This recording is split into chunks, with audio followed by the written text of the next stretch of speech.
what I want to do in this course is, so I just want to kind of give you a heads up. At the beginning here, we're going to be learning the basics of GC. So we're going to be doing that. But then as we're doing that, we're kind of also, I'm going to kind of take you through, not a full version, but a version of a reduced version, but the goal is still the same, of the calculus course that I'm teaching, the Calc 1 course that I'm teaching. And it's Dr. Thompson and myself. He's the original author, and then I've been working with him on it for about 5 years now. So I've contributed much on it. And we just got a big grant. We just awarded a huge grant to further this project and to take a lot of data. And so it's a pretty significant redesign of calculus in the light of Pathways curriculum, or very conceptually oriented calculus. So I want, as much as we can in this class, we're going to be learning GC, and then we're going to be learning that as well. So you're going to be learning this this redesigned version of calculus that I've been teaching. So I think you'll really appreciate it. And so it may feel, and then the goal is then that they're going to merge, because as you get the basics down with GC and then you're understanding this calculus, then there's some of the assignments will be for you to be building the visualizations that I'm using in the calculus course. And as we know, to build these visualizations, you have to know the math, right? So this is going to be awesome. This is going to be great. All right, so let's start with talking about variables. What do you think when you see 2x minus 7 equals 0? What do you think? So, yeah. Say a variable with one specific value that makes the equation true. Okay. Which is? 7 halves. Okay. So when you look at that, do you see x equals 7 halves? Is that what you see? I'm going to see the variable first. Okay. All right. Could x be 4 or 10 or negative 0.5? Yes. Could x be 4? Could it be 4? Yes or no? It could be the potato. Some saying yes, some saying no. So those saying yes. So someone, why do you say x could be 4? It's got to be 3.5, right? Ryan, is it Ryan? Okay, so he said x could be any value, it's just that 3.5 makes that statement true.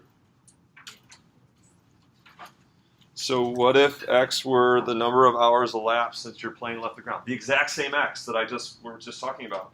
What if its meaning was the number of hours elapsed since your plane left the ground, and 2x minus 7 equals 0?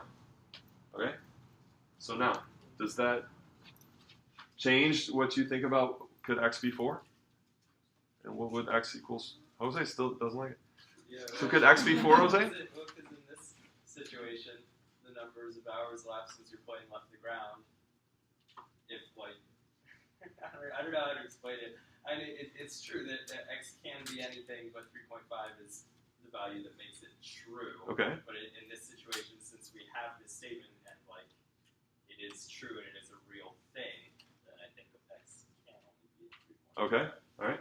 I think if you thought about units on 0, so maybe 3.5 hours after you've left the ground, your elevation is 0 feet above the ground. So like we didn't give x Yikes. a unit at first. Did we land? Yeah. We landed. We landed. Okay. Phew. Safely landed. So, Okay. So if you bring in more context for x, you can bring in more context for the rest of the equation too. Okay. And the numbers don't, you know what I mean? If 0 is like a different context. Okay. So Sure. going off of that, I'm thinking that now x can be anything 3.5 or less. Because if we've landed at 3.5, then we can be in the air. That was his idea. Okay. That was his- That's still a specific context though. You just pick a new context. It can be greater than 3.5. Right. Okay. So I think as a whole, we've got the idea that x can take on many values, and What about negative 0.5? Can x be negative 0.5 in this situation? I mean, there is below sea level, which is a negative elevation. Okay, but wait a second. What was x? Yeah, wait, it's Well, it's gonna be like half an hour before the plane takes off, and you sit in there for a while. How before many you would hours leave the ground. before it has Yeah, to be so an hour before you can negative do that. values would just be hours before the plane takes off. So really, that's okay. So x could take on any real number. It's just that this 2x minus 7 is kind of pinpointing a particular value of x, but x is still taking on all the different values, right? So this idea that variables vary, right? Variables vary. And it's just, 2x minus 7, maybe this is like, this is an equation that tells us when we got our first snack or something like that. Ouch. Okay? So a variable is a letter or notation that represents the value of a changing quantity. Okay? And this is where calculus begins. We have to see variables as taking on many values and progressing through those values, right? Changing through whatever values it can take on. Okay, so then just quickly, a constant is a non-changing value. A parameter, we use the term parameter to mean a letter that represents a constant, where a variable is a letter that represents a changing quantity. Okay, and then the domain is then all possible values that a variable can take on. So if a variable is changing, then the domain is all possible values the variable can take on. So just quick review. So let's take a look at something an animation that you're going to do something similar to, and it's good practice for this idea of parameters and variables. This one.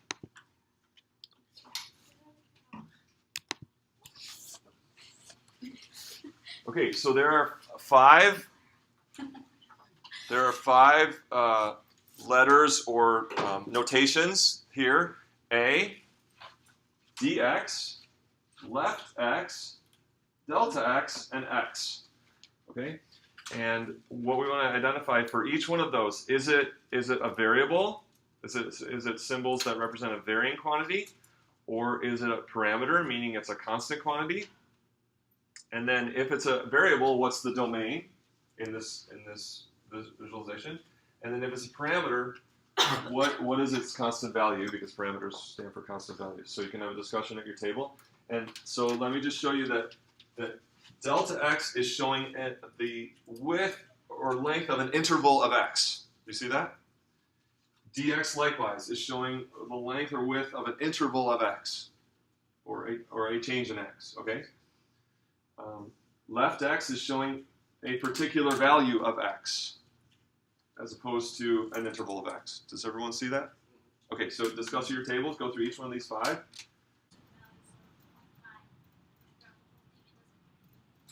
Okay, and so its value is, you said? 0.5.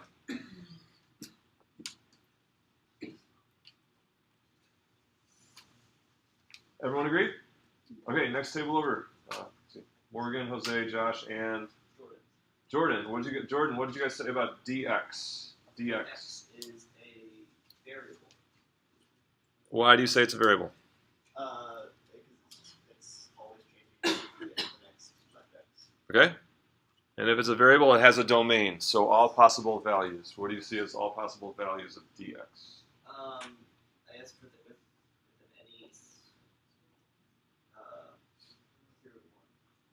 with any number, it changes from next left x to the next left x. I guess left x to left x plus. Okay, so the lowest value of dx is left x? For each. And then unless we want to go all the way over But remember what I said about dx. What is dx? Okay, it's a variable, but remember I described it? It's a change. It's a width of an interval, right? It's or length of an interval, however you want to say it, width or length of an interval. So what's the lowest value of dx? 0. It starts at 0, right? And then what's the highest value it has? Everyone see that? It's measuring how wide the interval is, or how long the interval is. It's not a measurement of the starting value of x. It's a measurement of, so So right now it's 0, and now it's increasing. The length of the blue arrow, right? The length of the blue arrow is the value of dx. Do you see it? Joey. This really doesn't change anything, but with the constant value of a be 0.4, am I just saying it's wrong? It's supposed to be 0.5. I think maybe it's an illusion because I've got some stuff over here. It's just making that look smaller. I don't know. But yeah, if you said it was 0.4, A plus still. A plus. Okay. All right. Are we good on dx? See, that's measuring a length. It's measuring an interval length or a change in x. Okay. This table up here. Tell me your name. Yeah. Shanley. Shanley. Left x. What did you guys say about left x? Variable or parameter? Parameter. Variable. Variable. Is that your final answer? No, they were, somebody said, I said parameter.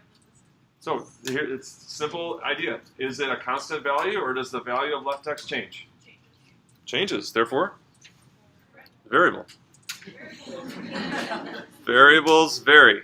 Variables vary. It's a variable. Now, this is kind of a different, it's not a continuous variable, right? So if we look at the domain, so we're asking what values does it take on? What values does it take on? So I think 2 first, then 3.5. No, did I get that wrong? Then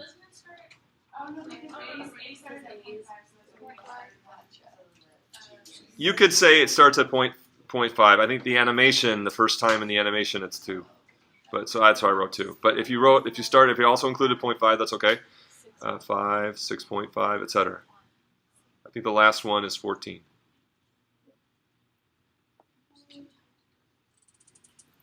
The first left x value. Is it 2? Yep. Okay, so I have the list right. According to what you're seeing in the animation, the first one's 2, the last one's 14. So it's still a variable, but it's a different kind of variable than dx. Dx is this continuous, all values from 0 to 1.5, whereas left x is just these discrete values, but it's still a variable because it's changing in its value, right? Okay, next table. Tell me your name right there. Camry. How about, what did you guys talk about delta x? Parameter or variable? Parameter. So you're saying it's not changing. And so then what's its value? 1.5. So it moves, but it's a length or width of an interval, right? It's moving, it's in different places, but it's still that same length every time, 1.5. Are we good on that? Finally, x up here. Oscar. So, well, originally we had said, well, it's a variable. Originally we had said later 3 infinity, but in the animation it goes from 0 to continue on to.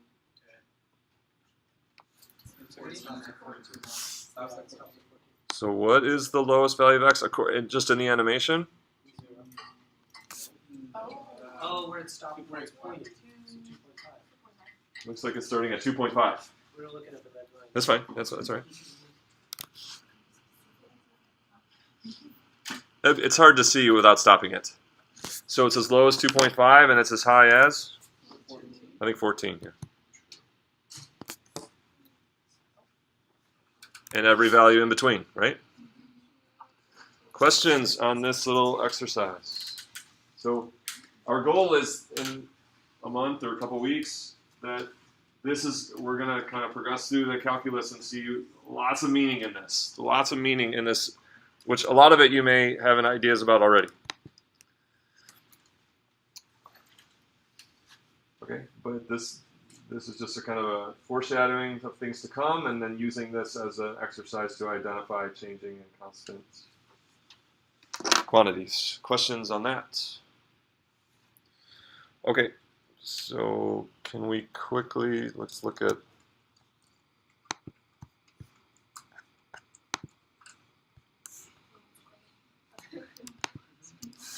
so this is Clara the calculus cow. And she is attached, she's attached to the silo. You're looking down on the silo and the rope is attached here. And then the other end of the rope is attached where she is. And so the rope is just long enough for her to reach the east side if it was wrapped up around the top of the silo. See that? So then if she walks out, keeping the rope tight as she walks away, always keeping it taut, or extend it as much as it can.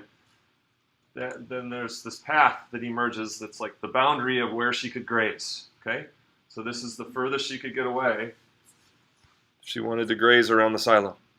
And then there's a fence here. Boom, electric fence. And so she's heading back.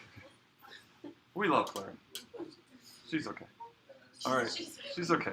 It's low voltage, low voltage. All right, so here, this is an exercise now, and we've got this physical situation. How many variables and parameters can you come up with? Okay, so now here's a key thing about a variable parameter. They're letters. So if you were to describe a quantity, and you don't attach a letter to it, it's just the quantity. It's not a variable or parameter. So if we're brainstorming on variables and parameters, that means you're assigning a letter to every one of them. You're assigning a letter to every one of them. One of our parameters was capital R, which we said is the length of the rope.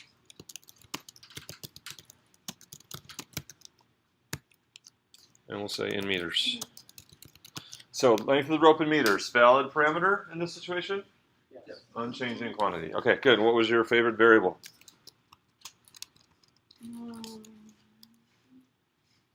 Or any of them? Lowercase d Okay. was the distance that Clara has walked from her starting point. Good. In meters.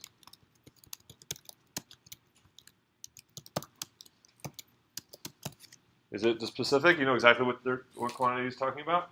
And is that changing? Yeah. Changing quantity? Yeah, sure. Changing quantity. Okay, good. How about let's go back to this table. And Tamisha, what'd you guys, one of each?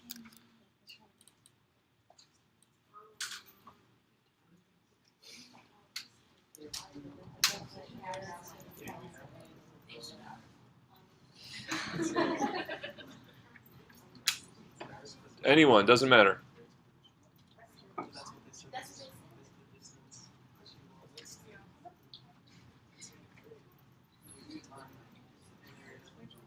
Doesn't matter, just pick one.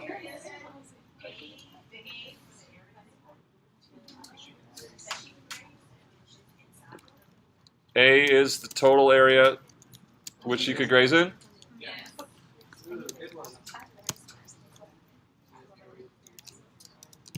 And what about, oh wait, sorry. Yeah. Is that parameter or variable?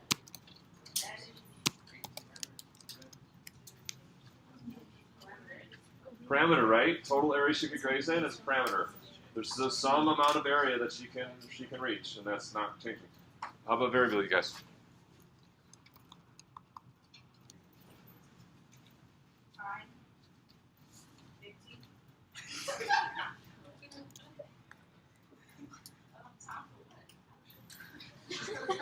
That changes.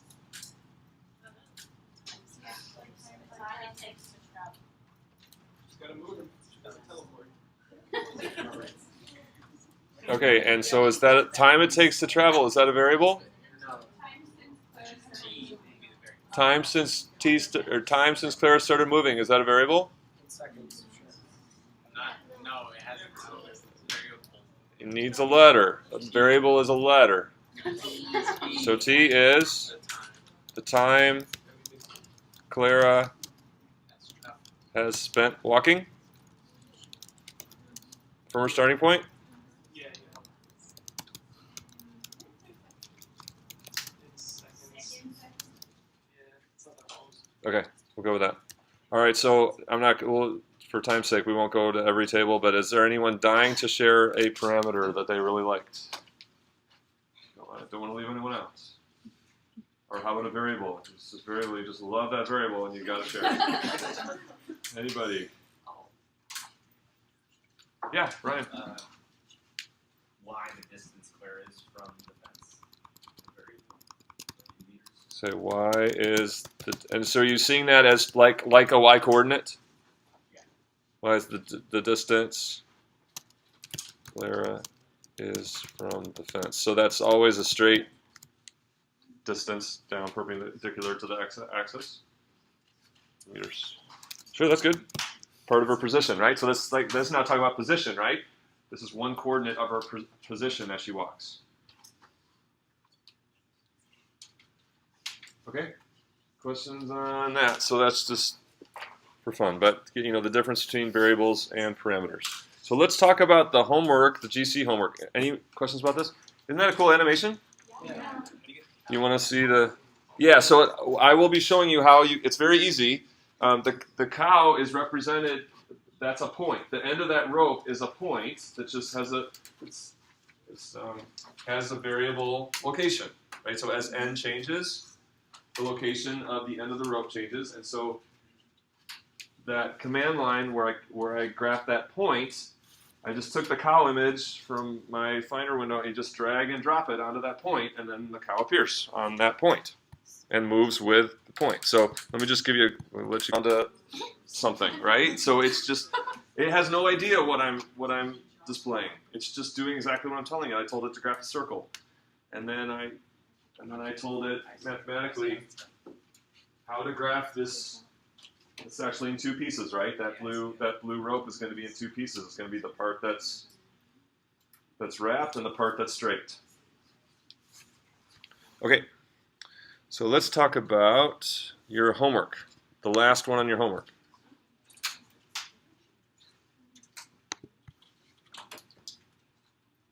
Here. So that last question about what? The number of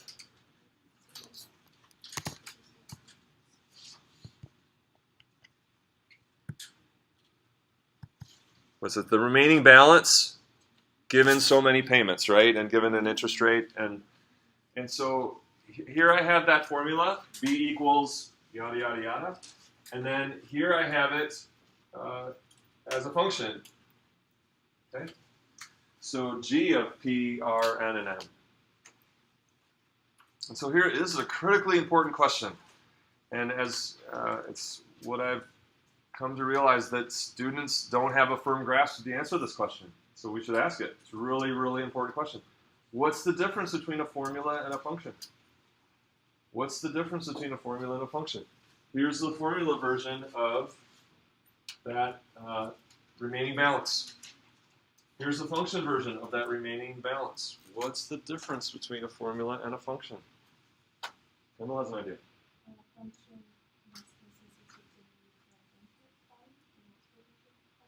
Okay, necessitates the need for an input or multiple inputs. Does the formula have that? Does it have input or multiple inputs? Does it? So multiple variables? What Lauren, what are you gonna say? Well, I was gonna say they both have the same rule as like one of the formulas Okay. of the function, but with the function here, it allows you to kind of, represent kind of what Kendall was saying, represent different values for inputs without necessarily plugging it all the way back in the equation. Because with the first one, you can't represent, an input of, the rate of 0.05 without just plugging it into the equation. Whereas with the function, you can just say g of, and then yada. You hear what she said? What did you hear her say? Somebody else. What did you hear her say? Someone else articulate that in your own words? So you should nod your head. What's your name again? Melanie. Melanie. What did you hear her say, Melanie? So part of what she said is that with a function, you can use a function named g of whatever the input is to represent the output rather than having to find the output. Okay. Other ideas? It's Is like it Peter? Peter. There's a directional relationship for functions and not necessarily for the formula. What do you mean by that? Meaning, for the bottom one, you're gonna need, you put in the principal rate, number of whatever, into that to get, well, I guess you don't have to. So that could represent the value. I guess define the value. Sing.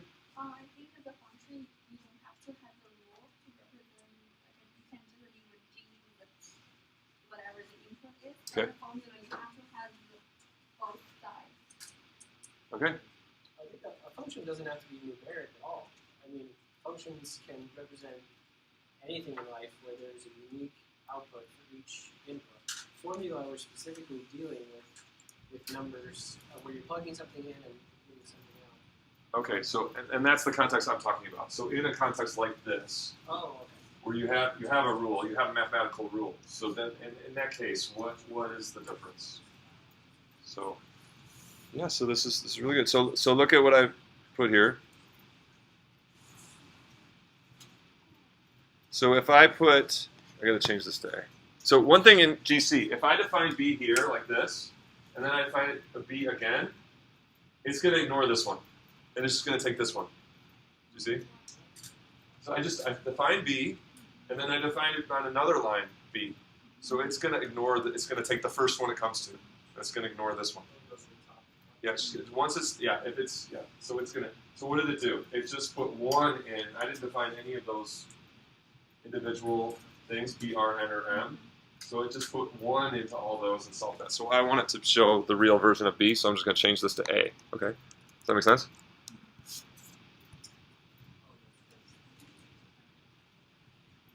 No, turning it off is about graphing. It doesn't work. Okay, so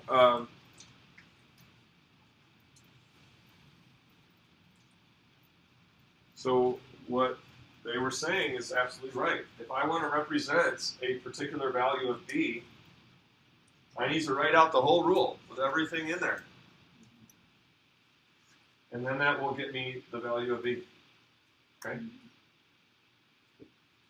But with function notation, this does great work for us, right? Because rather than write out this whole thing, what can I write instead? I can just use, this is the difference between a formula and a function is function notation. Function notation is this thing on the left here. It does very powerful work for us, like Kendall and Lauren were saying, that we can represent a particular value of output and know exactly which one we're talking about, right? By showing the particular values of input. Similarly to graph, right? Similarly to graph.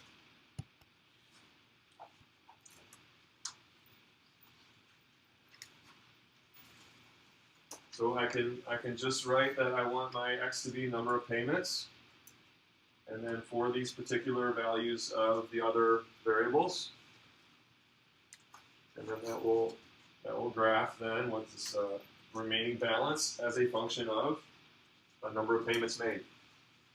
But if I don't have function notation, I have to do this. I have to write out the formula with everything in it. So in calculus, we write lots of expressions that involve output values of functions.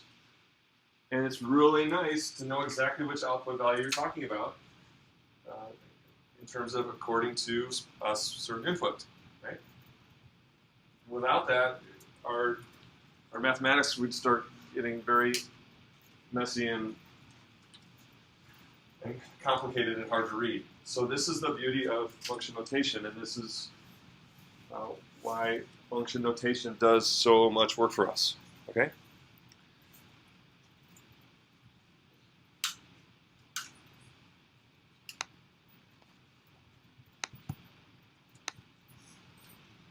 So, in that light, this is a motorcycle travels through the intersection in miles as a function of the time elapsed since leaving the intersection in minutes. I'm going to name this relationship G.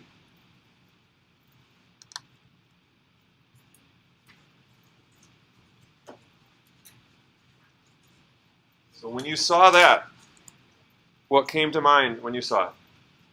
So everyone, think to yourself. Be honest. What came to mind when you saw G of 8.3? What does it mean?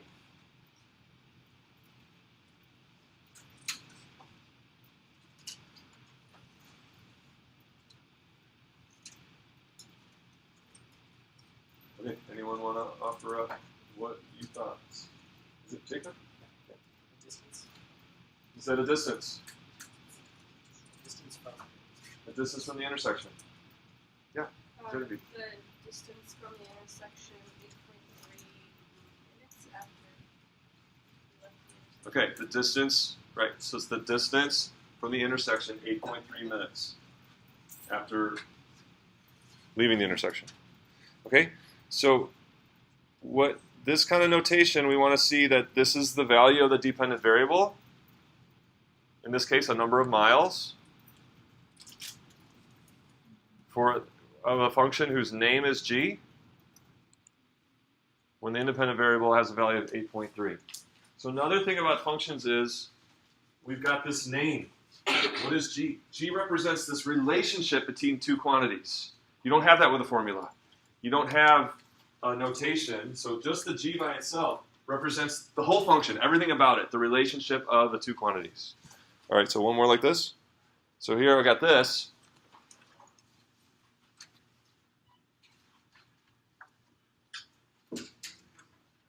What came to mind when you saw that? What comes to mind when you see that?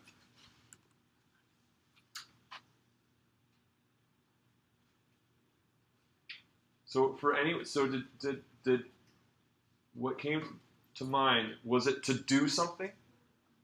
Did anyone think to do something? So some are not, right? Is that what it means, to do something? Not initially. It doesn't mean to do something. It means a value. Now, if you want to get that value, there's something you can do.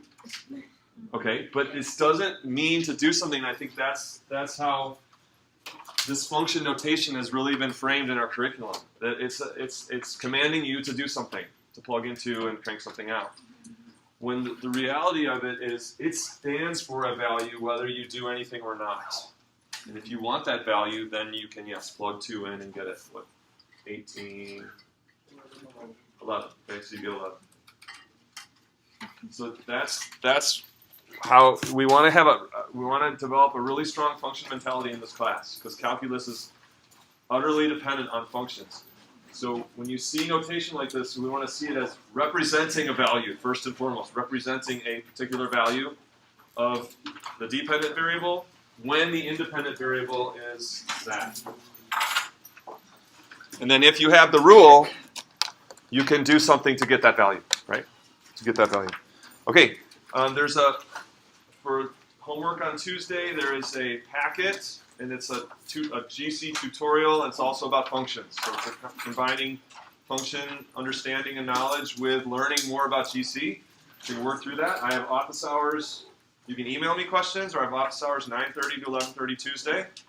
The handwritten packet will be due Tuesday, and then there's also something you're creating on GC, which you will email to me. Okay? But all that detail will be on Blackboard.